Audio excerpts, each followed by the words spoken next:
আসসালামু আলাইকুম রহমতুল্লাহি আবরাকাতু। প্রিয় দিনী ভাই, আশা করি সকলে সুস্থ আছেন। আমিও অনেক সুস্থ আছি আল্লাহ তাআলার রহমতে। আর মাত্র কয়েকদিন বাকি ঈদুল আজহার, অর্থাৎ কোরবানি ঈদের। আল্লাহ পাক রব্বুল আলামিন মুসলিম জাতির আনন্দের জন্য দুটি উৎসব দান করেছেন। তার মধ্যে অন্যতম উৎসব হলো ঈদুল আজহা। মুসলিম জাতির পিতা হযরত ইব্রাহিম আলাইহিস সালাতু ওয়াস সালাম আল্লাহ পাক রব্বুল আলামিনের পক্ষ থেকে স্বপ্নে আদেশ পেলেন যে তুমি তোমার প্রিয় বস্তুকে কোরবানি করো। হযরত ইব্রাহিম আলাইহিস সালাতু ওয়াস সালাম তার সবথেকে প্রিয় বস্তু, তার কলিজার টুকরা সন্তান হযরত ইসমাঈল আলাইহিস সালাতু ওয়াস সালামকে কোরবানি করার জন্য উদ্যত হলেন। তাকে শোয়ালেন, তার গলার উপরে ছুঁড়ে রাখলেন। আল্লাহ পাক রব্বুল আলামিন তাকে বাধা দিয়ে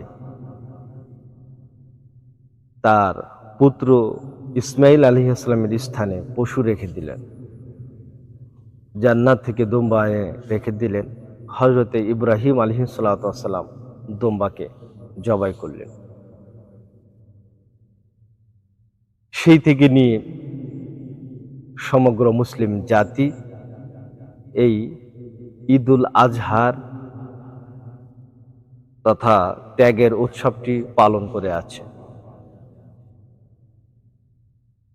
কোরবানি কাদের পর ওয়াজিব?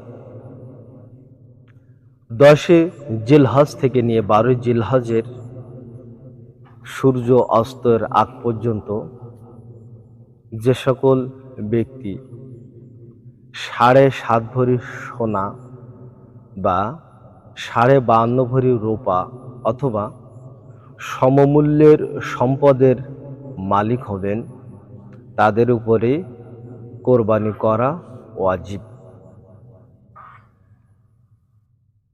এছাড়া অন্যরাও কোরবানি করতে পারেন।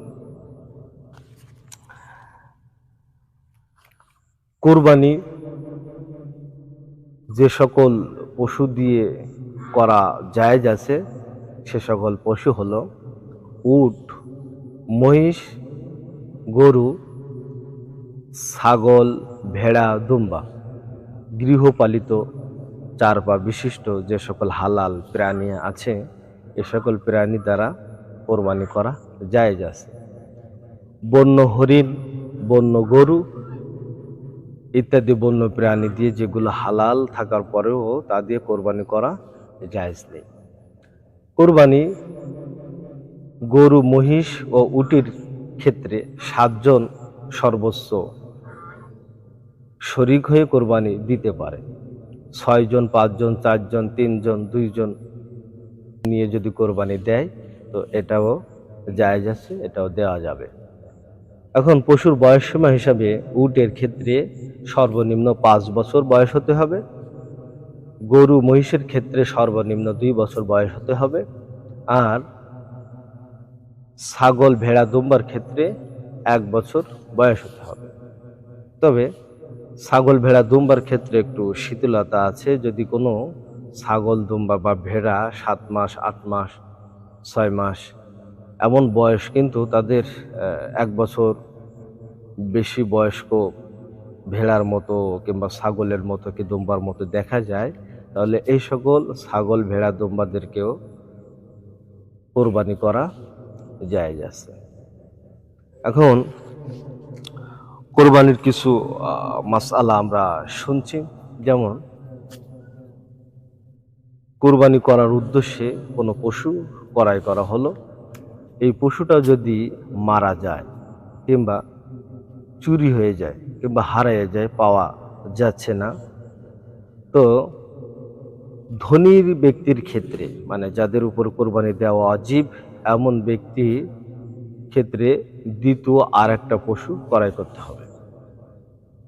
আর যদি কোরবানির উদ্দেশ্যে যে পশুটা রাখা হয়েছে, কে ক্রয় করা হয়েছে, এই পশুটা যদি চুরি হয়ে যায়, হারিয়ে যায় কিংবা মারা যায়, যদি লোকটা গরিব হয় তাহলে তার দ্বিতীয় আর একটা পশু ক্রয় করে কোরবানি দেওয়া জরুরি নয়।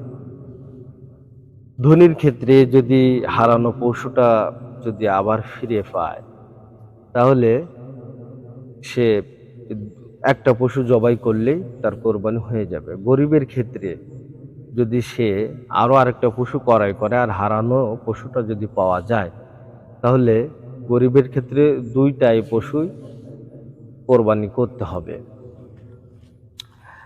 এখন আমাদের অনেক এলাকায় দেখা যায় যে অনেকে ছাগল পালে, আবার কেউ কেউ গরু পালে।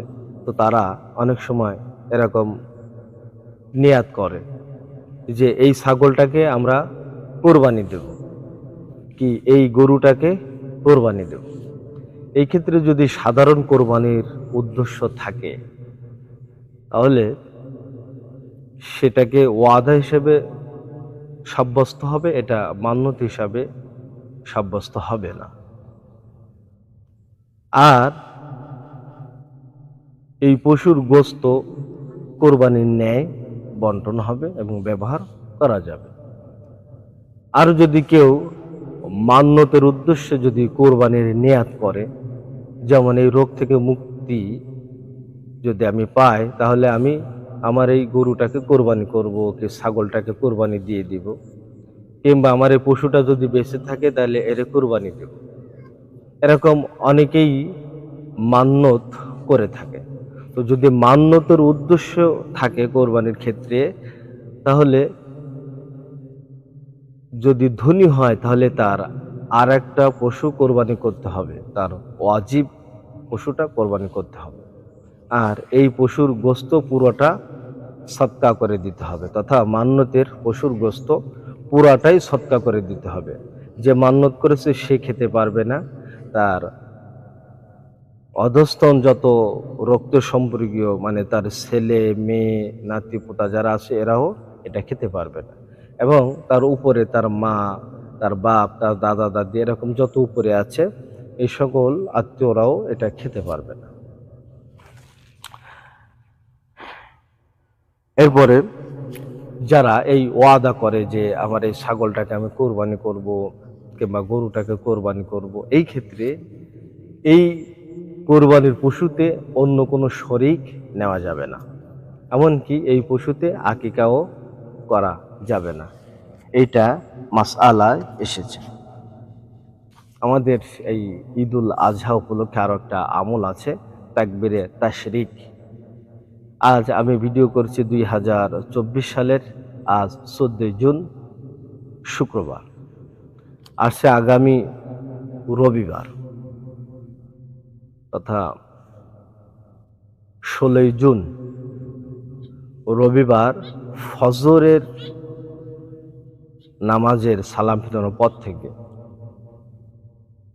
বৃহস্পতিবার আসরের নামাজ পর্যন্ত মোট 5 দিনের 23 ওয়াক্ত নামাজে ফরজ নামাজের পরে তাকবীরে তাশরিক বলা ওয়াজিব। তাকবীরে তাশরিক আমরা অনেকেই জানি।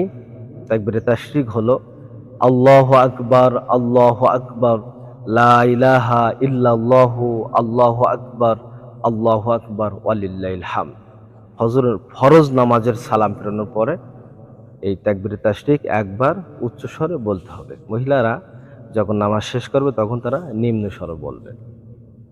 আশা করি কোরবানি বিষয়ক মাসলা আমরা কিছুটা শিখেছি এবং জানতে পেরেছি। আল্লাহ পাক রব্বুল আলামিন আমাদের সুন্দর এবং সঠিক বুঝ দান করেন। আমিন। আসসালামু আলাইকুম ওয়া রাহমাতুল্লাহি ওয়া বারাকাতুহু।